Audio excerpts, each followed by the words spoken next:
त्रिदलं त्रिगुणाकारं त्रिनेत्रं च त्रियायुधं त्रिजन्म पापसंहारम् एकबिल्वं शिवार्पणम्। त्रिशाखै बिल्वपत्रैश्च अच्छिद्रै कोमलैः शुभैः तव पूजां करिष्यामि एकबिल्वं शिवार्पणम्।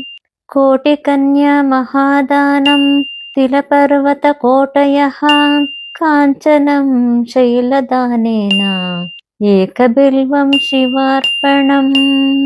काशीक्षेत्रनिवासं च कालभैरवदर्शनं प्रयागे माधवं दृष्ट्वा एकबिल्वं शिवार्पणम्। इन्दुवारे व्रतं स्थित्वा निराहारो महेश्वरः नक्तं हौष्यामि देवेश एकबिल्वं शिवार्पणम्। रामलिङ्गप्रतिष्ठा च वैवाहिककृतं तथा तटाकानि च सन्धानम् एकबिल्वं शिवार्पणम्।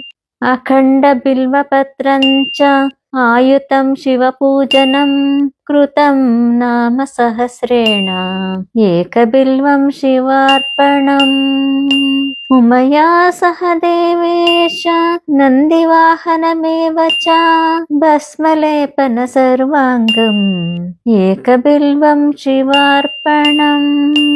सालग्रामेषु विप्राणां तटाकं दशकूपयोः यज्ञकोटिसहस्रस्य एकबिल्वं शिवार्पणम्।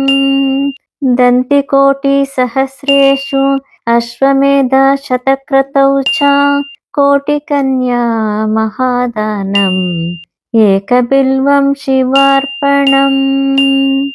बिल्वाणां दर्शनं पुण्यं स्पर्शनं पापनाशनम् अघोरपापसंहारम् एकबिल्वं शिवार्पणम्।